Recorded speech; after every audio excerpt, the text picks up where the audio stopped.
So last season sunk in yet? They've probably not had time to be honest. The day that we got promoted was a Sunday. I was back in school on a Monday, so personally for me I didn't really have a good chance to soak it all in straight away. I waited to the week after with our presentation and then celebrated with family and friends for a couple of weekends after that. And then it's just been really busy from my point of view, preparing for this season, the logistics of organising training sessions and facilities and things happening behind the scenes commercial wise, a lot of meeting with sponsors, potential sponsors, so it's not really stopped from my point of view. But it has started to sink in a little bit when you're speaking to other managers and other people in the game, non-league, talking about how big of an achievement it is for a football club like ours to do what we've done and to get promoted. So it's really nice. It's really nice to hear those sorts of comments, and very, very flattering. But you don't get any chance to rest, I don't think, as a manager. And I think a lot of managers will say that it's probably the busiest time of the year. I'm on my phone most nights. In fact, I'm on my phone every night. Wife's not very happy about that. But it's just that time of the year for us. Have you had time to sort of think about the kind of clubs that we'll be facing this year and the distances that we'll be travelling? Yeah, I can't help but get excited. When you look to see who we're playing, when you look at the map to see how far they are away, that deflates me a little bit. Yeah, but Wrexham, Chesterfield, Notts County. There's obviously Stockport again, who we had last season. So there's some massive clubs in this league, and some great challenges that I'm personally looking forward to, and I know that the players are looking forward to them as well.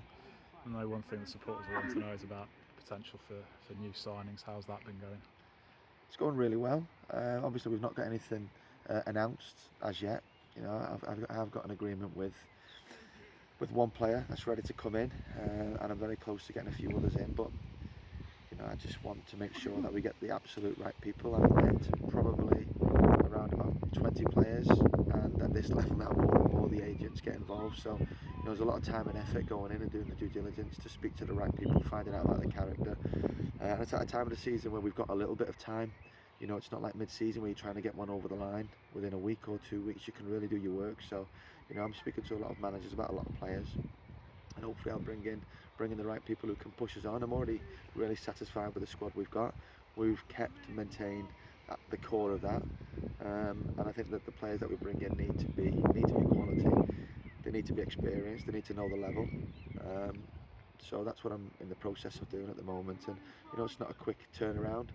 You've got to go through. There's a lot of conversations to be had, but I'm just concerned that I want to bring in the right players for the football club. How difficult was it to lose players like Josh Wilson and Dale Whittam?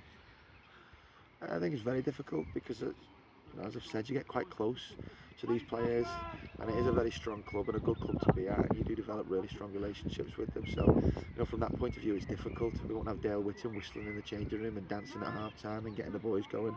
We won't have Josh Wilson's coolness, and he's very calm and collective, and he gets us ticking. So we'll certainly miss them, but at the same time they're going to move on to their clubs. I wish them all the luck in the world, and we'll move on as well. And I'm sure that we'll better ourselves and bring in different players who offer us a little bit more. I don't think we'll get the same characters, to be honest, as those two. They were two fantastic players, but same as Steve Jordan. So there will be a big miss around the place, but it's a time to freshen things up for us, and a good opportunity as well on the other hand. And hopefully we can bring players in who can at least match their endeavour and their willingness to win, and the way that all of them wore their heart on a sleeve for the performances for the club. How excited should the fans be for the new season, do you think? Very, just as excited as me and the players. It's a good opportunity. We've just spoken and set out our stall for our first pre-season session. We've talked about what our targets are and ambitions, and when we came here, probably nearly exactly a year to the day, I said that we wanted to win the league and gain promotion. And nothing changes this season. We need to set our expectations high. Obviously it's very aspirational, this league. We're up against some top clubs with great resources, but we're not just here to avoid relegation like some teams think, or some punters seem to think. We're here to push on, and I think we'll see over the next couple of weeks as we bring in a couple of signings. It will excite the fans a little bit more, but I'm also sure that we are going to surprise quite a few people in this league. We'll need to work hard, and we'll need to treat every game as a cup final, but you know, we're going to try and push on, and anything above mid-table, I'm sure for people would be a success. But for us, we want to try and push on and get as close to those playoffs as we can. As I say, that is ambitious. I'm very aware of that.